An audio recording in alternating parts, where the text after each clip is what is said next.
우리 사회에는 참 익숙한 길이 하나 있습니다. 어쩌면 많은 사람들이 평생에 걸쳐 그 길 위를 걷고 있다고 해도 과언이 아닐 텐데요.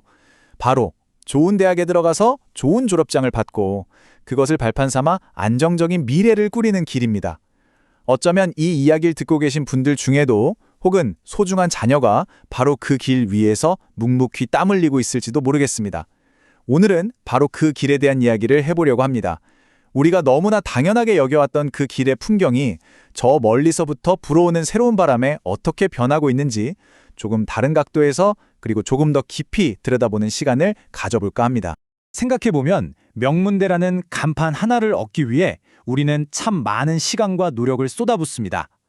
동이 트기도 전에 일어나서 무거운 책가방을 메고 향했던 학교, 늦은 밤까지 불이 꺼지지 않던 독서실의 희미한 스탠드 불빛, 그리고 주말까지 반납해야 했던 수많은 학원들, 거기에 더해 만만치 않았을 등록금과 그 모든 과정을 묵묵히 뒷바라지 해주신 부모님의 보이지 않는 희생까지, 이 모든 것은 더 나은 미래를 위한 가장 확실한 투자라고 우리는 오랫동안 믿어왔습니다.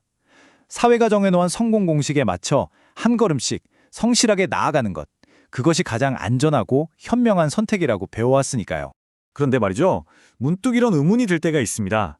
이토록 치열하게 달려온 길의 끝에서 우리가 마주하게 된 세상은 과연 우리가 그토록 꿈꾸어왔던 모습 그대로일까? 우리가 인생의 가장 중요한 가치 중 하나로 여겼던 이 학벌이라는 것이 앞으로 다가올 새로운 시대에도 여전히 굳건한 힘을 발휘할 수 있을까? 세상이 정말 빠르게 변하고 있다는 이야기는 이제 너무나 익숙하게 들리죠. 그리고 그 거대한 변화의 한가운데 인공지능, 즉 AI가 있습니다. 바로 이 AI가 우리가 수십 년간 단단하게 쌓아 올린 이 믿음의 성에 아주 근본적인 질문을 던지기 시작했습니다. 돌이켜보면 우리 사회는 참 오랫동안 지독한 학벌 사회였습니다. 어느 대학을 나왔는지가 그 사람의 능력을 판단하는 가장 중요한, 어쩌면 거의 유일한 잣대처럼 여겨지기도 했죠. 이 견고한 시스템 안에서 우리는 때로 자신만의 창의성이나 개성을 드러내기보다 정해진 답을 빠르고 정확하게 찾아내는 훈련에 더 익숙해졌습니다. 아무리 뛰어난 잠재력을 가진 사람이라도 학벌이라는 첫 번째 문턱에서 좌절하고 기회조차 얻지 못하는 안타까운 모습들, 그리고 오직 그 문턱을 넘기기 위해 자신만의 고유한 색깔을 스스로 지워야만 했던 수많은 젊음들, 이것이 우리가 너무나 오랫동안 지켜봐온 조금은 씁쓸하고도 익숙한 풍경입니다. 그런데 만약 우리가 이토록 당연하게 걸어온 길과는 전혀 다른 길이 저 멀리 다른 세상에서 새롭게 열리고 있다면 어떨까요? 우리가 이 좁은 길 위에서 치열하게 경쟁하는 동안 바다 건너 세상의 흐름을 바꾸는 혁신의 심장부에서는 전혀 다른 생각이 조용히 싹트고 있었습니다. 자, 이제 잠시 시선을 돌려서 그곳 실리콘밸리에서 불어오고 있는 새로운 바람에 대한 이야기를 시작해 보겠습니다. 세계에서 가장 혁신적인 기업들이 모여있는 곳, 미래가 가장 먼저 시작된다는 바로 그곳, 미국의 실리콘밸리입니다.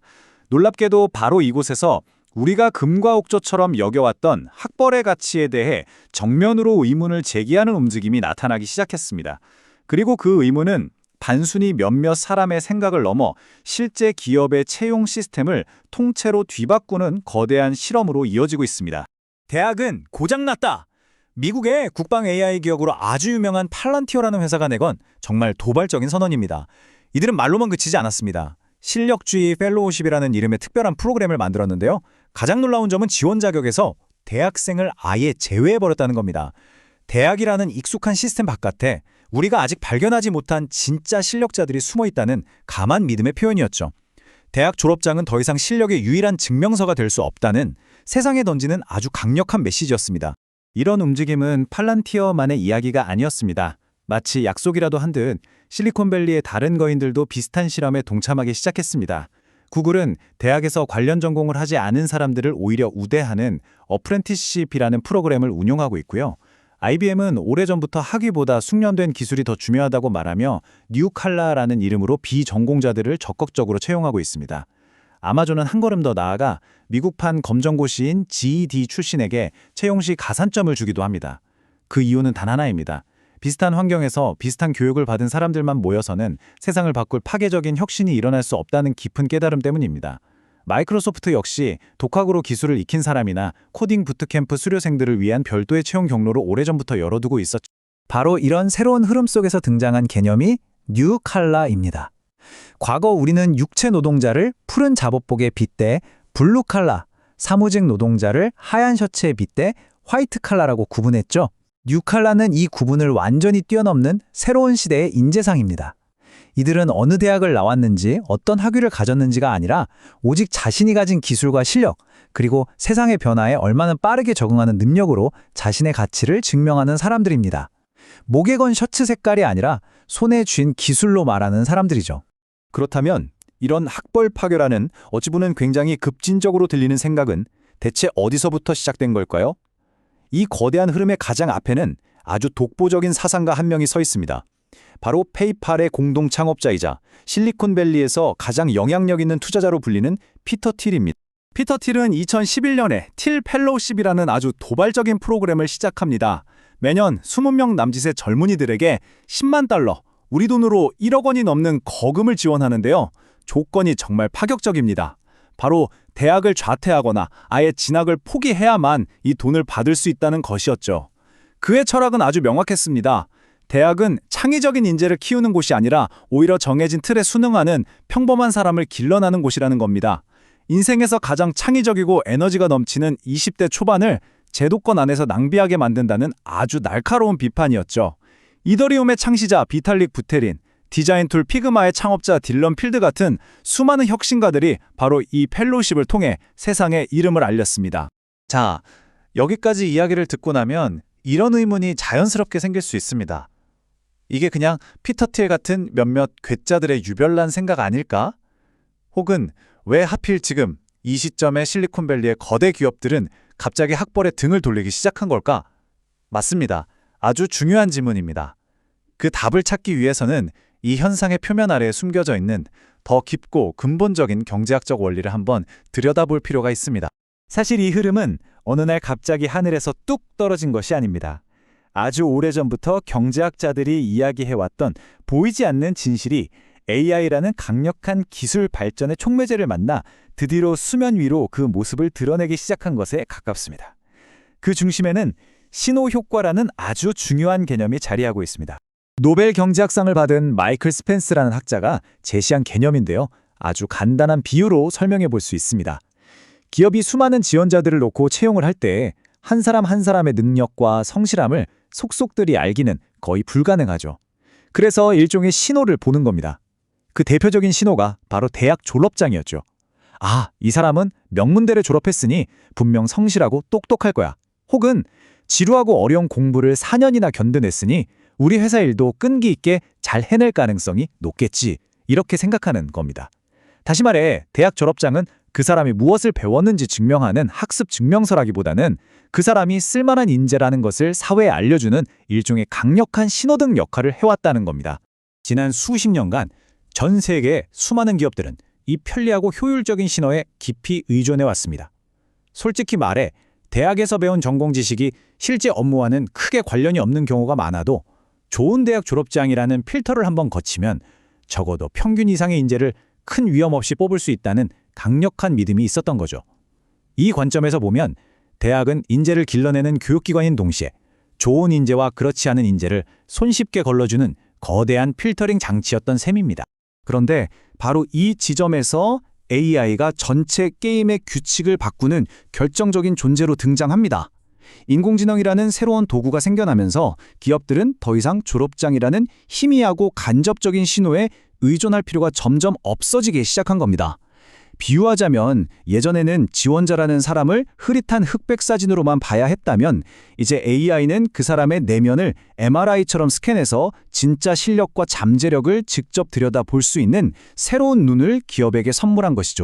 그럼 AI 채용 시스템은 어떻게 진짜 실력을 찾아낼까요?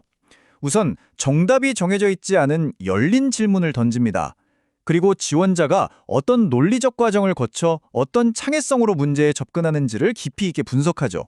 더 이상 암기한 지식은 중요하지 않습니다. 또한 개발자들의 포트폴리오 사이트인 깃허브처럼 인터넷에 남겨진 그 사람의 디지털 발자국을 샅샅이 분석합니다.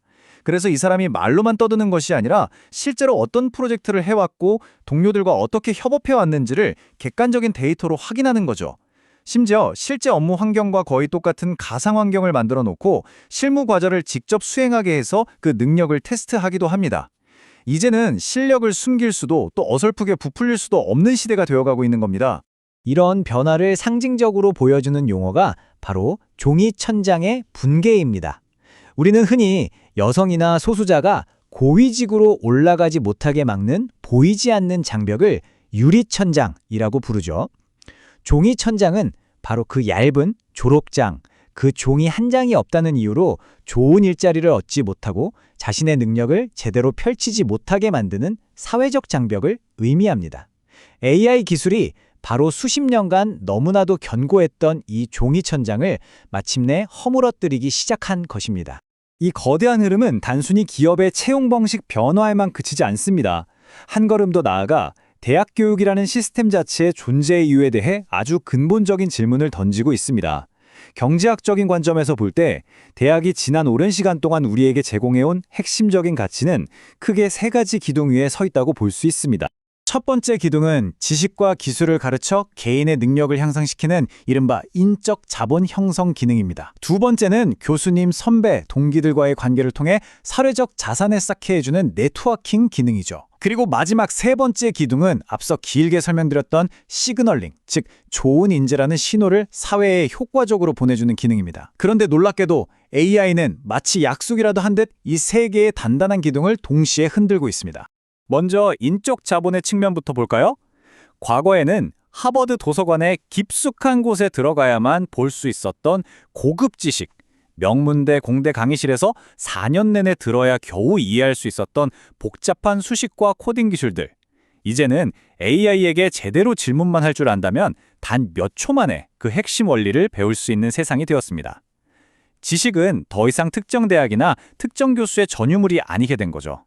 인류가 쌓아온 지식에 대한 독점은 사실상 끝났고 그에 따라 대학이 가진 가르침의 가치도 급격하게 변하고 있습니다. 네트워킹, 즉 인맥의 가치는 어떨까요? 물론 사람 사이의 관계가 중요하지 않다는 말은 결코 아닙니다. 하지만 적어도 실리콘밸리의 빅테크 기업들처럼 성과가 모든 것을 말해주는 조직에서는 저 친구는 내 후배니까 같은 사내 정치가 통하기 어려운 객관적인 시스템을 만들기 위해 부단히 노력하고 있습니다. 모든 직원의 성과를 데이터로 꼼꼼하게 평가하고 그 객관적인 지표를 바탕으로 승진과 보상을 결정하려는 문화 속에서 확연이나 지연이 설 자리는 점점 줄어들고 있죠. 데이터가 서서히 하지만 분명하게 인맥의 힘을 대체하기 시작한 겁니다.